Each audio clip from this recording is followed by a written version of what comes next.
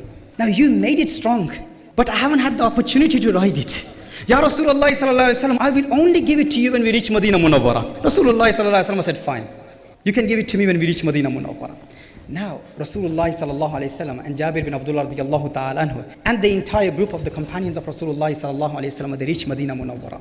Jabir bin Abdullah radiyallahu ta'ala anhu, he ties the camel outside Masjid Nabawi Sharif. And then Rasulullah sallallahu alayhi wasallam enters Masjid Nabawi Sharif, leads the prayer. Jabir bin Abdullah radiyallahu ta'ala anhu, he offers the prayer with Rasulullah sallallahu alayhi wasallam. After Salah, he comes out. And Rasulullah sallallahu alayhi wasallam then called Sayyidina Bilal radiyallahu ta'ala anhu. Oh Bilal, give him 40 dirhams and give him some extra money. Give him some more. And take the camel. Jabir bin Abdullah radiyallahu ta'ala anhu takes 40 dirhams. Now, he's going to his house thinking about, what shall I do with this money? Shall I buy another camel? Or shall I buy some furniture for my house? Because Rasulullah sallallahu alayhi wasallam did say, soon inshallah, you will have pillows in your house. Rasulullah sallallahu alayhi wasallam said to Bilal radiyallahu ta'ala, oh Bilal, take the camel and give it back to Jabir. Sayyidina Bilal radiyallahu ta'ala anhu then went to Sayyidina Jabir radiyallahu ta'ala anhu's house. Sayyidina Jabir radiyallahu ta'ala anhu observed, what is happening? Is the sale cancelled? You've got the camel? He said, Rasulullah sallallahu alayhi wasallam gave it. He said, give it back. Jabir bin Abdullah radiyallahu ta'ala anhu said, wait, I will go and speak to the beloved of Allah sallallahu alayhi wa sallam. He goes back to Rasulullah sallallahu alayhi wasallam. He said, Ya Rasulullah sallallahu alayhi wasallam, what has happened? Rasulullah sallallahu alayhi wasallam said, oh Jabir, do you really think that I haggled with you throughout the journey, increasing the price and saying that I want to buy your camel? Do you really think that I was interested in your camel?